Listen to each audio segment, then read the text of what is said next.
Today we're taking a look at the ergonomics and usability of the Sony A6600.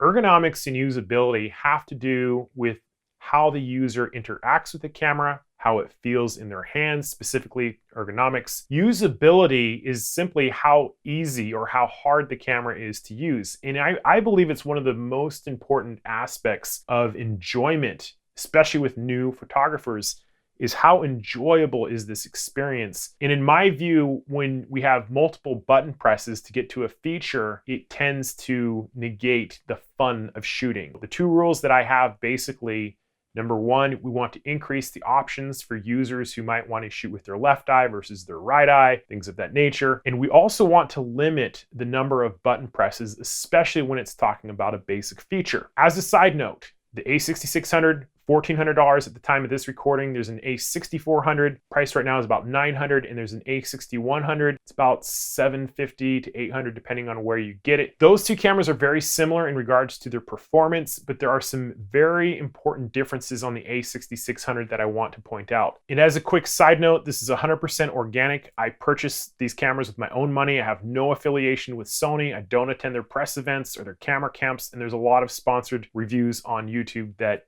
do that, where Sony is working directly with the content creator. Sometimes I'm attacked after these videos, but these are my true thoughts, and they have brought change, in my opinion, because I talk about things that nobody else is talking about, and lo and behold, here comes a firmware update. So I will always give you my real thoughts, the positives and the negatives. I shoot with 4 or 5 different systems, so I'm comfortable with these different camera companies and I know who's doing what well. Something that I like about Sony cameras, and I think they probably got the idea from Nikon, is the power switch around the shutter release. The reason why this is so important is because the best way to hold the camera is by the grip, I believe, because there's more surface area. And when you can grab the camera and turn it on in the same motion, you are reducing the number of handholds and button presses, whereas some cameras have a power switch over here. I don't like needing 2 hands to turn a camera on. As I grab it from the camera bag, I want to be able to turn it on as I'm raising it up to my eye and I can start shooting right away. Something else I love about Sony cameras is that the lens release, you can't really see it. It's over here where our right ring finger, right next to it, so I can push that, and with my left hand, grab the lens, take the lens off, whereas many camera systems, they want to have the lens release on the other side. Either you got to change your grip, or you have to do 3 handholds, right? To push and hold this, to take the lens off, to put it down, to grab the other lens and put it on, whereas I can do these 2 motions with these 2 hands. So I like this. This is a nice thing. The important thing that's happened on the A6600 is that Sony is starting to use the Z battery. This is the larger capacity battery that we see on the A7 series cameras, and so the grip is deeper. It's much deeper, and this is far more comfortable. When I did my ergonomic review on the A7 series cameras, I pointed out that there was a flaw right here with the G Master lenses. You'll notice this neck that sticks out. So what happens on those cameras is as you grip the camera, if you have meaty fingers, like I do, kind of awkward to hold it this way.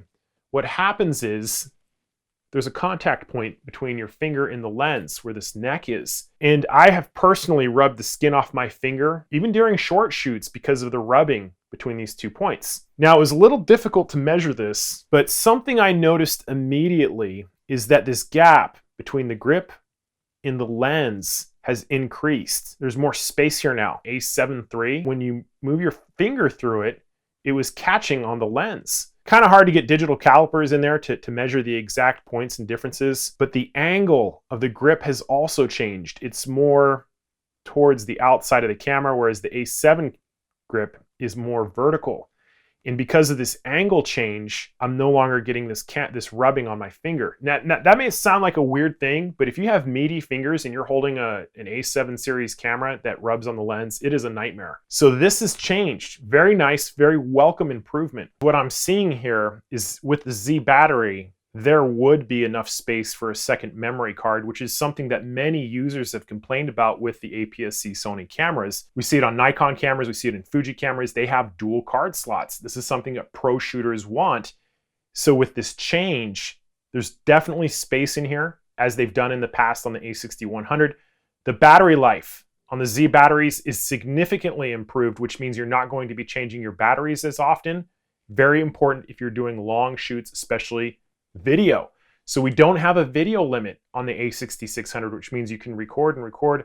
We also have the ability to power the camera through the USB port plus the battery, which means that if you have a power supply or a USB battery pack, you can run the camera until it literally fills the memory card, which is amazing for videographers. So I just wanted to point out the A6100 battery, smaller battery, and you can see right here where the card slot is. Much far shallower grip, not as comfortable. The A6400 is the first Sony Alpha 6000 series camera that had a front-facing monitor for video recording. When it first came out, I was like, I don't know about that, because the reason is when you flip that monitor forward, it's going to be right behind the hot shoe mount, which is where videographers like to put their microphones. Now, there are some workarounds. You can buy accessories from Small Rig. I actually 3D print one. It's a plastic one I sell on my website that moves the microphone off to the right, so you can get around it, and it's not that big of a deal.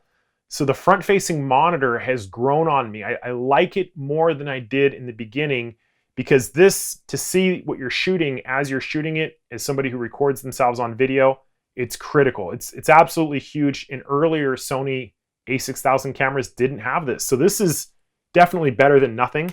You can see your audio levels, things of that nature. I definitely believe the proper placement for the microphone is towards the grip. And the reason is if the microphone is placed on the far side, now you've created torque. The camera constantly wants to tilt this way.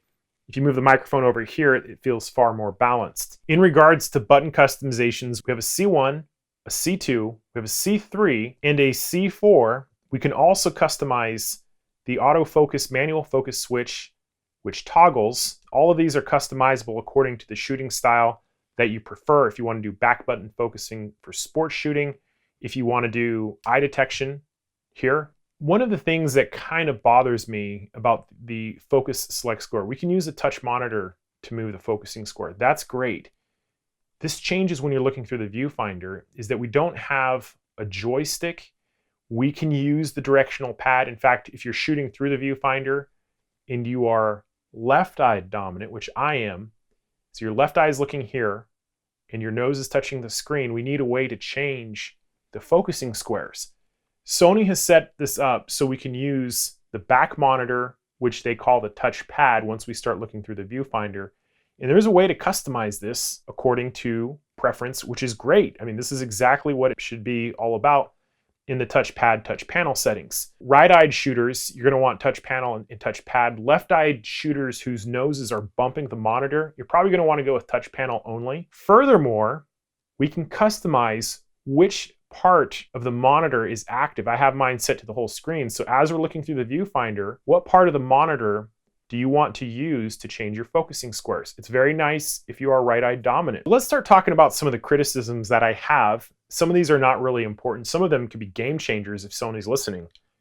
We notice we have this directional pad here on the back with these default icons. We've got our drive mode, exposure compensation, ISO. If we go to a direct button press, we can access, see it's already playing the game with me. If we go to the direct button control, let's say ISO, we can change our ISO up and down, right?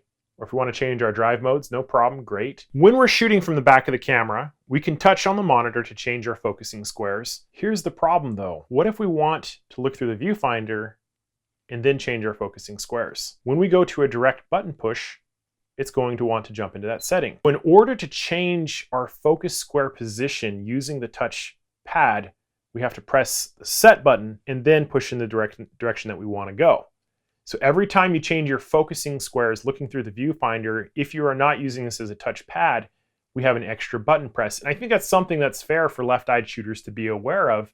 You're not going to have the same experience as a right-eyed shooter. The recommendation that I make, if Sony's listening, is take the FN button and put a little joystick in there. Fuji does it and it works great. It's a tiny little joystick, and that would give us direct focus square control without needing to push any extra buttons. We could push the joystick into the camera body and maintain the FN buttons feature. The FN menu itself is great because we can customize the menu options that appear Fuji does this as well. There's a lot of camera companies that allow for customizations on these short menus. I think it's fantastic. And the biggest criticism that I have to this day for Sony are their menu systems. This is the lowest hanging fruit. For whatever reason, we cannot navigate the deep menu by touching on the monitor. There are a lot of other cameras that will do this. Canon's, I believe, is the best because we could touch on a tab, touch on the menu. It makes it very fast and easy to navigate through the menu systems. This is low-hanging fruit. We have a touch-sensitive pad, so why doesn't this work? I've never gotten an answer from anybody as to why this hasn't been done. It seems like it would be easy. We're not talking about rebuilding a sensor or a focusing system. It's the menu navigation. Very frustrating for me. And the other part of this is the layout of the menu. Is that we get all these pages. So the red tab has 14 different pages. The purple tab has 9. 23 different pages on the first 2 tabs. Granted, most of it is on there. But the reason why this is frustrating for me and other new photographers is trying to remember where all these key features are. It has been a welcome improvement to have a My Menu setting so we can customize those items that we access the most and we can jump straight to them, and that's very nice. They've started to color code this more from the first cameras. I think the organization has improved, but please, Sony, if you're listening, make the menu navigatable by touching the screen, and also try to color code this in a manner that all the screens don't look homogeneous outside of the colored tabs. Maybe have these yellow items in yellow, the blue items in blue, things of that nature. There are a ton of other features that I'm not even really talking about that increase the user experience. For example, the IBIS, the internal body image stabilization, welcome for long handheld exposures. You can pull off shots that you couldn't without it. Weather sealed. This is far better sealed than the A6100, for example. As an overall score in terms of ergonomics and usability, the A6600 is the best APS-C camera that I've seen from Sony. Very welcome improvement on the grip, the battery life, the features to interact with it and customize. It's really great. If Sony is listening and they want some low-hanging fruit that they could probably do with the firmware update, make the menu systems touch sensitive. In any event, those are my thoughts on the ergonomics and usability of the A6600. If you are new to this camera and you want to learn, I have some free videos on YouTube. I also have a Facebook users group. We would love to see you there. In any event, thank you guys for watching, and I'll see you next time.